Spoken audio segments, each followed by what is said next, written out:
Les indispensables de Carrousel, ensemencement direct, étape 1.9. Dans cette vidéo, nous allons explorer comment changer le milieu dans votre unité de culture à grande échelle. Pour cette étape, vous aurez besoin de milieux de culture pré-incubés à température ambiante ou à 37 degrés Celsius, d'une pipette graduée, d'une poubelle liquide et de votre unité de production. Avant de commencer cette étape, il faut s'assurer de la stabilité des structures de microporteurs. Pour ce faire, les microporteurs doivent apparaître collés au fond de votre unité de production. Commencez par incliner votre unité de cette manière. À ce stade, vous devez constater que vos microporteurs ne bougent pas. Si certains microporteurs se déplacent, attendez 30 secondes, puis laissez-les se stabiliser. Retirez délicatement le milieu par pipetage.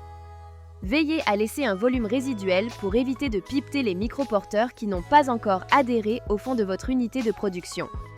Voici comment procéder avec un système rectangulaire multi-étages.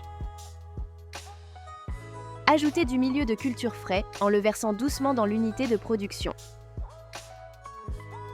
Veillez à ne pas l'envoyer directement sur les cellules car ce serait le meilleur moyen de déstabiliser complètement votre culture.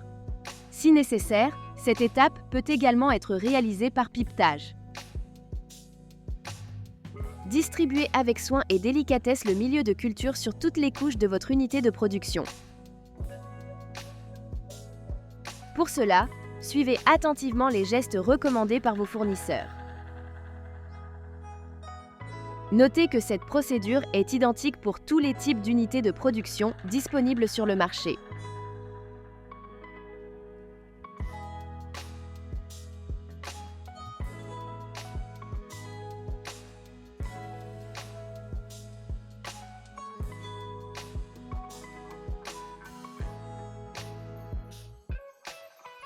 Vous savez désormais comment changer le milieu de culture en utilisant les microporteurs FlexiGrow de Carrousel dans votre unité de production à grande échelle.